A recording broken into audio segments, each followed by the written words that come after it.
हमारे साथ हैं सलीम आज़ाद, जो पिछले 9 सालों से पत्रकारिता के लिए काम कर रहे हैं भारत में। पहले ईटीवी उर्दू के लिए काम करते थे। अभी उनका खुद का अपना यूट्यूब चैनल है। उनके लगभग 1 लाख सब्सक्राइबर हैं यूट्यूब पर। फेसबुक पर लगभग 1.5 से 2 करोड़ लोग हर महीने देखते हैं इन्हें। सलीम साहब, आपका हमारे चैनल में स्वागत है, वेलकम है आपका। तो आप अपने बारे में कुछ बताइए। हारून भाई, मैं पिछले ऑलमोस्ट 8 से 9 सालों में, जैसा कि आपने इंटरव्यू में बताया, कि मैं पत्रकारिता की फील्ड में प्रैक्टिकली हूँ। अलग अलग चैनलों में मैंने काम किया। काम करने के साथ साथ मैंने अनुभव किया, पत्रकारिता को समझा, सीखा। पहले तो मैंने पत्रकारिता की पढ़ाई की, फिर प्रैक्टिकल दुनिया में आए, और उसके बाद में फिर जब एक दौर आ गया कि पत्रकारिता पर अंकुश लगाए जाने की कोशिश होने लगी, बहुत सारे पत्रकार उस टीवी की दुनिया से निकल करके सोशल प्लेटफॉर्म पर आ गए। तो उसी कड़ी में हम एक भी आ गए। छोटा सा मेरा एक चैनल है यूट्यूब का, ग्लोबल बाउंड्री के नाम से। उसी नाम से फेसबुक का मेरा पेज भी है। जब हम लोग पत्रकारिता का कोर्स कर रहे थे तो शायद अंदाज़ा भी नहीं था कि सोशल मीडिया की क्रांति होगी, हम भी आ जाएंगे इस फील्ड में। फॉर्चुनेटली ये वक्त आया और हम लोगों को मौका मिला, क्योंकि जब मुझे याद है कि जब हम ईटीवी में थे तो हमें आभास हो चला था कि धीरे धीरे दिशा बदल रही है। तो हम लोगों ने भी सोचा कि क्यों ना अपनी एक राह तलाश की जाए। फाइनली चैनल से रिज़ाइन किया।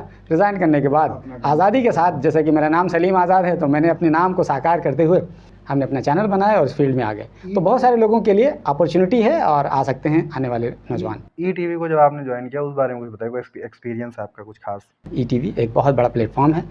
हैदराबाद में इसका हेडक्वार्टर है। इसके कई सारे चैनल्स हैं। ऑलमोस्ट अब तो ईटीवी भारत करके पोर्टल है, तो उसमें करीब करीब 16 चैनल्स हैं। 3 नेशनल हैं, 13 रीजनल चैनल्स हैं। बाकी इसमें हज़ारों के संख्या में कंट्रीब्यूटर हैं, रिपोर्टर हैं। वैसे हम इससे पहले जहाँ काम करते थे तो वो ठीक था, एक सैटेलाइट चैनल का संस्थान था, वो अच्छा था। लेकिन इतने बड़े पैमाने पर लोगों के साथ इंटरेक्ट होना, पहली मरतबा मौका मिला। बिल्डिंग में जब पहली मरतबा गए तो एक अलग फीलिंग आई, नया वाइब आया, एक नई चीज़ें देखने को मिली और बहुत कुछ सीखने को मिला। क्योंकि वो एक ऐसी जगह थी ईटीवी, वहाँ जैसा कि मैंने बताया 16 चैनल्स हैं और 13 रीजनल चैनल्स हैं। तो वहाँ पूरे भारत से हर तरह के लोग आपको मिलेंगे।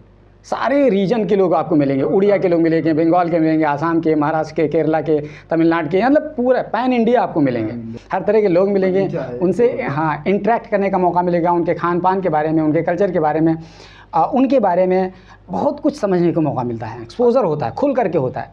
तो बहुत अच्छा एक्सपीरियंस रहा, वंडरफुल रहा। लेकिन चूँकि हमें एक नई दिशा में जाना था तो इस वजह से मजबूरन छोड़ना पड़ गया वो प्लेटफॉर्म। उसके बाद आपने यूट्यूब ज्वाइन कर लिया। Exactly. यूट्यूब की जर्नी कैसी रही आपकी? शुरुआत की अगर हम बात करें तो शुरुआत में उतना बहुत अच्छा रिस्पांस तो नहीं था। जैसा होता है कि हर बिज़नेस में इंसान उकता जाता है, ऊब जाता है। एक टाइम के लिए लगता है कि कुछ गलती तो नहीं कर गए। ये भी आए। तो जब शुरुआत हमने की तो ऐसा लगा कि कुछ गलती तो नहीं कर गई। हालांकि बहुत सारे लोग जब जॉब छोड़ करके आए, एक अच्छी खासी सैलरी, अच्छी इस्टेब्लिश जॉब छोड़ करके आए, तो बहुत सारे लोगों को लगा कि आपने गलती कर दिया। लोगों ने कहा भी हमारे मुँह पर कि आपने गलती कर दी, आपने सही डिसीज़न नहीं लिया। तो हमको लगा यार हो सकता है शायद सही डिसीजन वाकई में ना हुआ।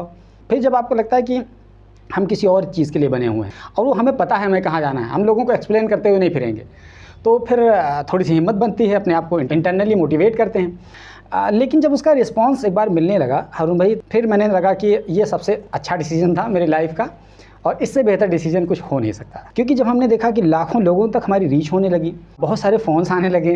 एक तो हमारे पास मैनचेस्टर से कोई आसिफ करके हैं, वो अगर वीडियो को देखेंगे तो समझ जाएंगे। उनका 2-3 मरतबा फ़ोन आया, मैनचेस्टर से फ़ोन आया और हमको उन्होंने मदऊ भी किया कि सलीम भाई, मैं आपका वीडियो देखता हूँ, न केवल मैं देखता हूँ बल्कि मेरी पूरी फैमिली देखती है। हम आपके सब्सक्राइबर हैं, बहुत दिनों से सब्सक्राइब किए हुए हैं, हमें आपके बोलने का अंदाज़ अच्छा लगता है। तो यार बड़ी खुशी हुई। तो उन्होंने हमको मदऊ किया कि आप मैनचेस्टर तशरीफ़ लाइए और हम आपको मैनचेस्टर घुमाते हैं। तो पहले तो हमें इसका प्रोनाउंसिएशन ही करना मुश्किल था मैनचेस्टर का। तो पता चला मैनचेस्टर है कहाँ, तो हमें तो ठीक है समझ में आ गया कि हाँ ये यूके का एक हिस्सा है। उसके बाद में फिर और दूसरी जगहों से फ़ोन आया, दुबई से फ़ोन आया। फिर हम जब अपने चैनल के एनालिटिक्स में देखते हैं तो करीब करीब 40 देशों से हमको देख रहे होते हैं लोग। 40 कंट्रियों में आपका यूट्यूब एग्जैक्टली। इवन सबसे ज़्यादा रीच यहाँ भारत में होनी, इंडिया में सबसे ज़्यादा रीच इंडिया में है। लगभग कितने % होगी आपकी रीच इंडिया? इंडिया की रीच तो सबसे ज़्यादा है, मान के चलिए 90 अबव है। बाकी 10% में पूरे 39 कंट्रीज़ आप ऑलमोस्ट कह सकते हैं। क्योंकि कवर आप करते हैं, क्योंकि हमारा हिंदी है ना। बाकी दूसरे लोग जो देखते हैं दूसरी जगह से, या तो हिंदुस्तान के लोग होंगे या तो फिर वो ट्रांसलेशन का उसमें ऑप्शन रहता है, टाइटल सब टाइटल करके देख लेते हैं, तो इस तरीके से समझ लेते होंगे हम क्या कहना चाह रहे हैं। हैरत तो हमको तब हुई, हमें 12-13 व्यूज़ इजराइल से आ जाते हैं। तो सोचते हैं इजराइल में हमें कौन देखता है भाई, कौन जानने वाला है। तो सऊदी अरब है, गल्फ़ के बहुत सारे देशों में, ऑलमोस्ट सारे देशों में गल्फ़ में देखा जाता है, क्योंकि इंडिया के बहुत सारे लोग गल्फ हो में सकता है शायद मलेशिया से व्यूज़ आते हैं, पाकिस्तान से अच्छे खासे व्यूज़ आते हैं। और अगर शहर की मैं बात करूं पर्टिकुलर, तो सबसे पहले हमारे हिंदुस्तान के दिल्ली से सबसे ज़्यादा हमारे व्यूज़ आते हैं। उसके बाद में कोई दूसरा शहर नहीं, बल्कि पाकिस्तान के कराची से लोग आते हैं। पता नहीं लोगों की उर्दू की वजह हो से सकता है, शायद उर्दू के अल्फाज मैं इस्तेमाल करता हूँ, जो भी रीज़न है मुझे नहीं पता, लेकिन एग्जैक्टली तो हमें पाकिस्तान से बहुत सारे कमेंट्स आते हैं, लेकिन हम रिप्लाई करना चाहते हैं लेकिन नहीं कर पाते हैं कुछ सिक्योरिटी वजह से। अब हम अपनी रिजर्व रहते हैं क्योंकि पाकिस्तान को बहुत सेंसिटिव समझा जाता है, नहीं अवॉइड करना, अवॉइड ही कर देते हैं। क्या है हमारे पर्सनल तौर पर उसकी जरूरत एग्जैक्टली कोई ज़रूरत नहीं है। तो इस तरह से क्रॉस द वर्ल्ड हमें लोग देखते हैं, और जब ये फीलिंग होती है तो इसके साथ साथ पैसे भी हमको मिलते हैं, और इस तौर पर कि हम लाखों करोड़ों लोगों तक अपनी बात पहुंचा पा रहे हैं बगैर किसी हर्रा फिटकरी के, और उसके बदले में हमको अच्छा खासा पैसा मिल जाता है जो हमको नौकरी में भी नहीं मिल सकता था। तो अच्छा लगता है। तो जब चैनल आपने बनाया उसके कितने दिनों के बाद लगभग आपको अर्निंग होने लगी थी, मतलब महीनों के बाद? देखिए यूट्यूब का करीब हमारा 5 महीने 9 दिन में हमारा चैनल मोनेटाइज हो गया। मोनेटाइज होने के बाद में फिर पहली जो इनकम आई थी वो करीब 40-40 हज़ार की आई थी यूट्यूब की। तो फर्स्ट इनकम अगर इतना आ जाती है तो अच्छा तो लगता ही है, तो बहुत खुशी हुई। उसके बाद जब हमारा यूट्यूब के बाद फेसबुक जब मोनेटाइज हुआ तो उसने तो क्रांति ला दिया।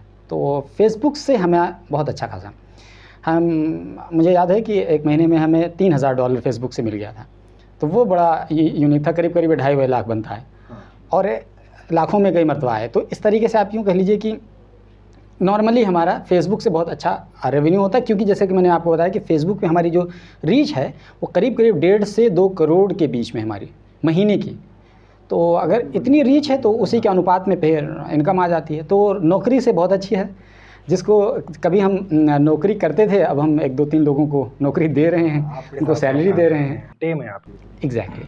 वीडियो जब आप बनाते हैं तो उसको फैक्ट चेक कैसे करते हैं, क्या होता है, टीम आपकी कैसे काम करती है इस पर? देखिए वीडियो दो तीन तरीके से बनते हैं। एक तो यह है कि जो डेली बेसिस पे खबरें आ रही होती हैं वो जा रही होती हैं, तो वो हम एजेंसियों से देखते हैं, उसको पढ़ते हैं, उसकी जो फैक्चुअल चीज़ें होती हैं उसको हम दिमाग में रखते हुए उसके बाद में हम नोट डाउन करते हैं। नोट डाउन के बाद हमारे पास टेलीप्रॉम्प्टर वगैरह सारी चीज़ें हैं, तो हम उसको एंकर के थ्रू, या तो एंकर हमारी पढ़ देती है या तो हम कर देते हैं।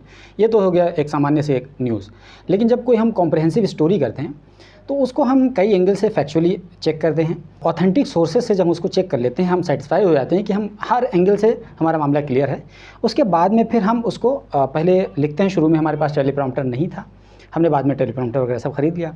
तो जब टेलीप्रॉम्प्टर नहीं था तो हम क्या करते थे, ऐसे ही पेपर होता था, हम इसी पेपर में पॉइंट्स जो होते हाईलाइट्स हम उसे नोट डाउन कर लेते थे।